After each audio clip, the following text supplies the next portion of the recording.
दोस्तों, अयोध्या में प्रकट हुए साक्षात लव और कुश। लोग इस चमत्कार को देखकर हैरान हैं। इससे पहले भी कई वीडियो में आपने देखा होगा कि अयोध्या में प्राण प्रतिष्ठा से पहले कई प्रकार के चमत्कार हो चुके हैं। सबसे पहली बार लोगों ने जब गिद्धों का झुंड अयोध्या के आसपास देखा तो पहली बार तो यह बात नॉर्मल लगी, लेकिन बाद में लोग इन्हें जटायु के वंशज कहकर बुलाने लगे।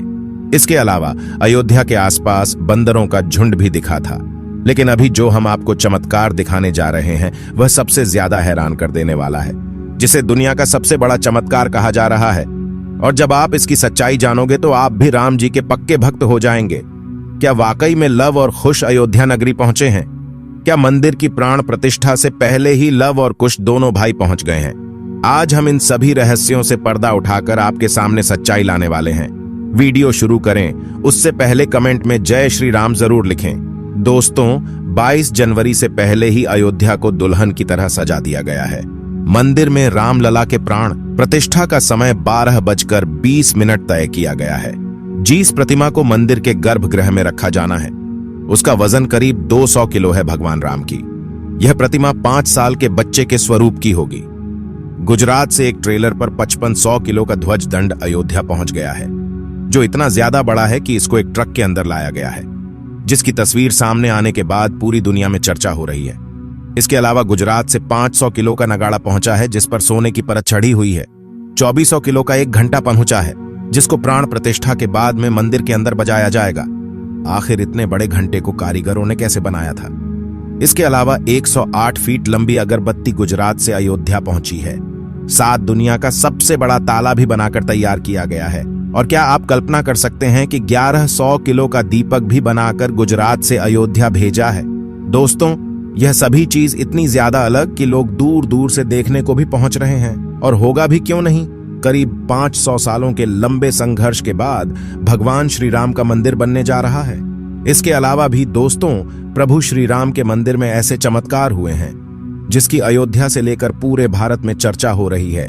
वहीं मंदिर के यज्ञ के लिए राजस्थान से 650 किलो देसी गाय का घी भी मंदिर में पहुंच गया है। वहीं पर नेपाल की जनकपुरी से अयोध्या के लिए एक साथ 500 से ज्यादा टोकरी में उपहार बांधकर जनकपुर वासी अयोध्या ला रहे हैं। हर राम भक्त को इस दिन का लंबे समय से इंतजार था। अयोध्या में 22 जनवरी से लेकर 25 मार्च तक कई खास कार्यक्रमों का आयोजन किया जाएगा। इस बीच मंदिर के गर्भगृह के निर्माण का काम 24 घंटे चल रहा है। 22 जनवरी को राम मंदिर में रामलला की प्राण प्रतिष्ठा होने वाली है। दोस्तों, कोई भी मंदिर के लिए प्राण प्रतिष्ठा का कार्यक्रम बहुत ज्यादा महत्वपूर्ण होता है। आखिर कोई मंदिर की कैसे प्राण प्रतिष्ठा की जाती है, इसके अलावा यह भी बताएंगे कि कैसे लव कुश अयोध्या में प्रकट हुए। इसलिए आप वीडियो के एंड तक बने रहना। दोस्तों, सनातन धर्म में किसी भी मूर्ति के लिए प्राण प्रतिष्ठा बहुत महत्वपूर्ण होती है। प्राण प्रतिष्ठा मूर्ति स्थापना के समय किया जाता है।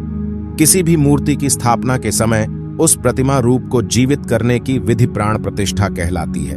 प्राण शब्द का अर्थ जीवन शक्ति और प्रतिष्ठा का अर्थ स्थापना होता है। ऐसे में प्राण प्रतिष्ठा का अर्थ जीवन शक्ति की स्थापना करना या देवता को जीवन में लाना होता है। बिना प्राण प्रतिष्ठा के कोई भी मूर्ति पूजा के योग्य नहीं मानी जाती है। मान्यता है कि प्राण प्रतिष्ठा के जरिए मूर्ति में जीवन शक्ति का संचार होता है और वह मूर्ति देवता के रूप में बदल जाती है। अर्थात अब साक्षात प्रभु श्री राम अयोध्या राम मंदिर में निवास करने वाले हैं। और मित्रों, जब खुद प्रभु श्री राम लंबे टाइम बाद अयोध्या पधार रहे हैं तो भला उनके दोनों बेटे पीछे कैसे रह सकते हैं? दोस्तों, भगवान राम ने जब अयोध्या छोड़ी थी, यानी जब उन्होंने जल समाधि ले ली थी, उसके बाद सारा राजपाट लवकुश के पास चला गया था। लेकिन क्या आप जानते हैं कि भगवान श्री राम ने जल समाधि क्यों ली थी?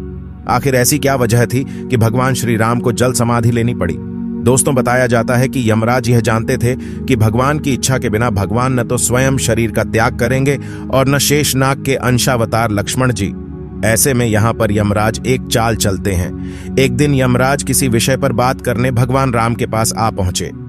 भगवान राम ने जब यमराज से आने का कारण पूछा तो यमराज ने कहा कि आपसे कुछ जरूरी बातें करनी है। भगवान राम यमराज को अपने कक्ष में ले गए। यमराज ने कहा कि मैं चाहता हूं कि जब तक मेरी और आपकी बात हो उस बीच कोई इस कक्ष में नहीं आए। यमराज ने अपनी बात को आगे बढ़ाते हुए कहा कि अगर कोई बीच में आ जाता है तो आप उसे मृत्यु दंड देंगे। भगवान राम ने यमराज की बात मान ली और यह सोचकर कि लक्ष्मण उनके सबसे आज्ञाकारी हैं, इसलिए उन्होंने लक्ष्मण जी को पहरे पर बैठा दिया। यमराज और राम जी की बात जब चल रही थी, उसी समय दुर्वासा ऋषि अयोध्या पहुंच गए और राम जी से तुरंत मिलने की इच्छा जताई। लक्ष्मण जी ने कहा कि भगवान राम अभी यमराज के साथ विशेष चर्चा कर रहे हैं। भगवान की आज्ञा है कि जब तक उनकी बात समाप्त नहीं हो जाए कोई उनके कक्ष में नहीं आए, इसलिए आपसे अनुरोध है कि आप कुछ समय प्रतीक्षा करें। ऋषि दुर्वासा लक्ष्मण जी की बातों से क्रोधित हो गए और कहा कि अभी जाकर राम से कहो कि मैं उनसे मिलना चाहता हूं, अन्यथा मैं पूरी अयोध्या को नष्ट होने का शाप दे दूंगा। लक्ष्मण जी ने सोचा कि उनके प्राणों से अधिक महत्व उनके राज्य और उसकी जनता का है, इसलिए अपने प्राणों का मोह छोड़कर लक्ष्मण जी भगवान राम के कक्ष में चले गए। भगवान राम लक्ष्मण को सामने देखकर हैरान और परेशान हो गए। भगवान राम ने लक्ष्मण से पूछा कि यह जानते हुए भी कि इस समय कक्ष में प्रवेश करने वाले को मृत्युदंड दिया जाएगा, तुम मेरे कक्ष में क्यों आए हो? लक्ष्मण जी ने कहा कि दुर्वासा ऋषि आपसे अभी मिलना चाहते हैं, उनके हठ के कारण मुझे अभी कक्ष में आना पड़ा है। राम जी यमराज से अपनी बात पूरी करके जल्दी से ऋषि दुर्वासा से मिलने पहुंचे। यमराज अपनी चाल में सफल हो चुके थे। भगवान राम अपने वचन से मजबूर थे। राम जी सोच में थे कि अपने प्राणों से प्रिय भाई को कैसे मृत्युदंड दिया जाए। राम जी ने अपने गुरु वशिष्ठ जी से इस विषय में बात की तो गुरु ने बताया कि अपनों का त्याग मृत्युदंड के समान ही होता है, इसलिए आप लक्ष्मण को अपने से दूर कर दीजिए, यह उनके लिए मृत्युदंड के बराबर ही सजा होगी। जब राम जी ने लक्ष्मण को अपने से दूर जाने के लिए कहा तो लक्ष्मण जी ने कहा कि आपसे दूर जाकर तो मैं यूं भी मर जाऊंगा, इसलिए अब मेरे लिए उचित है कि मैं आपके वचन की लाज रखूं।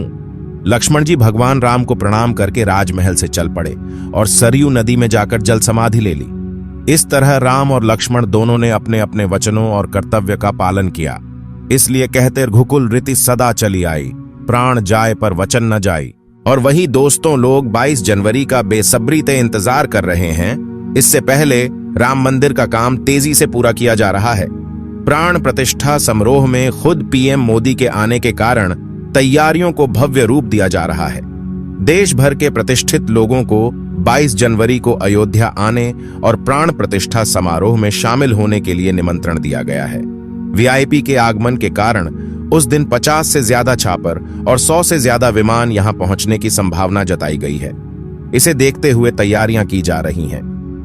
आम लोगों को परेशानी न हो, इसलिए उन्हें 22 जनवरी को अयोध्या नहीं आने की अपील की गई है।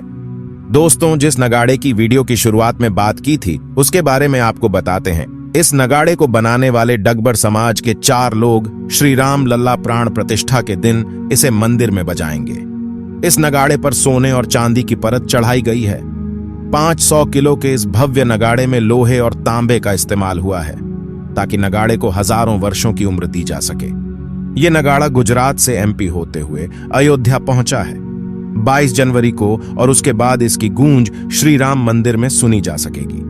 मगर जिस घंटे को राम मंदिर में ले जाया गया है उसको बजाने के बाद उसकी धुन को 2 किलोमीटर दूर तक सुना जा सकता है। अब आप सोच रहे होंगे कि इतने बड़े घंटे को आखिर बनाया किसने है। बताया जा रहा है कि एटा के कारीगरों ने इस घंटी को बनाया है, जो वजन में करीब 2400 किलो भारी है। घंटी उद्योग की नगरी एटा के जलेसर से यह घंटा अयोध्या पहुंचा है। अष्टधातु के इस घंटे को सैकड़ों व्यापारी फूलों से सजे रथ में अयोध्या लाए हैं। इसे श्री राम जन्मभूमि तीर्थ क्षेत्र ट्रस्ट को समर्पित किया गया। इस घंटे की आवाज शांत माहौल में करीब 2 किलोमीटर तक सुनाई दे सकती है।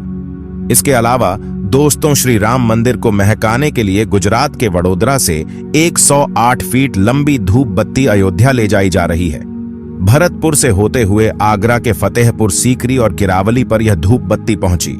इसके पहुंचते ही सैकड़ों की संख्या में लोग हाईवे पर पहुंच गए और धूप बत्ती को देखकर जय श्री राम के नारे लगाने लगे। वडोदरा से शुरू हुआ सफर धूप बत्ती की शोभा यात्रा में बदल गया है, जिसका वजन 3110 किलो है, जो इतनी ज्यादा बड़ी है कि बहुत संख्या में लोग सड़कों पर इसे देखने के लिए पहुंच रहे हैं। लगातार कारीगरों ने इस पर 6 महीने काम किया, तब जाकर यह धूप बत्ती बनकर तैयार हुई है, जिसे गुजरात के वडोदरा में बनाया गया है।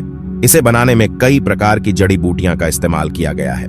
बताया जा रहा है कि यह 1.5 महीने तक लगातार ऐसे ही जलती रहेगी, और यह भी कहा जा रहा है कि इसकी सुगंध कई किलोमीटर दूर तक महसूस किया जा सकेगा।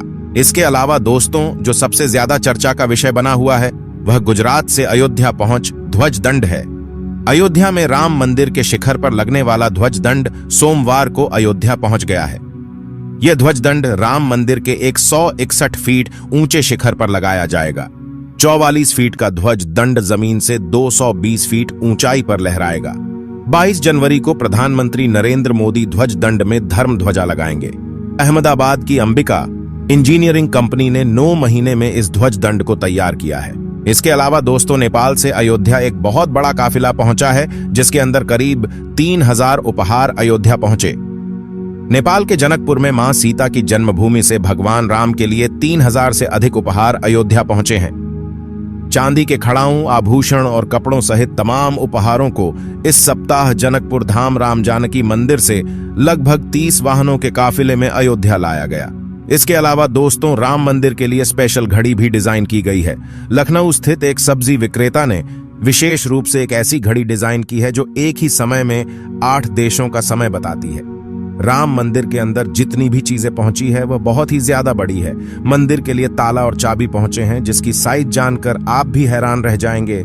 अलीगढ़ के ताला बनाने वाले सत्य प्रकाश शर्मा ने 10 फीट ऊंचे, 4.6 फीट चौड़े, 9.5 इंच मोटे और 400 किलोग्राम वजनी ताला चाबी तैयार किया है। उन्होंने कहा, यह दुनिया का सबसे बड़ा ताला और चाबी है। मैंने इसे राम मंदिर ट्रस्ट को उपहार में दिया है ताकि इसे मंदिर में प्रतीकात्मक ताले के रूप में इस्तेमाल किया जा सके। सूरत के एक हीरा व्यापारी ने 5000 अमेरिकी हीरे और 2 किलो चांदी का उपयोग करके राम मंदिर की थीम पर एक हार बनाया है। 40 कारीगरों ने 35 दिनों में डिजाइन पूरा किया है। इस हार को राम मंदिर ट्रस्ट को उपहार में दिया गया है। इसके अलावा दोस्तों, 1100 किलो का दीपक तैयार किया गया है। वडोदरा के रहने वाले किसान अरविंद भाई मंगल भाई पटेल ने 1100 किलोग्राम वजन का एक विशाल दीपक तैयार किया है। इसकी क्षमता 851 किलोग्राम घी की है। दीपक पंच धातु यानी सोना, चांदी, तांबा, जस्ता और लोहा से बना है। और दोस्तों, यह सब चीज देखकर आप भी हैरान रह गए होंगे। अयोध्या में उत्सव जैसा माहौल है। वहीं प्राण प्रतिष्ठा की पूजा को देश भर के 121 पंडित संपन्न करेंगे। इसके साथ ही 2 मंडप और 9 हवन कुंड तैयार हो रहे हैं। प्रत्येक हवन कुंड से खास महत्व और उद्देश्य भी जुड़ा हुआ है। अब दोस्तों, इसे लेकर आप क्या सोचते हैं, कमेंट के माध्यम से जरूर बताएं। जय श्री राम, जय श्री राम।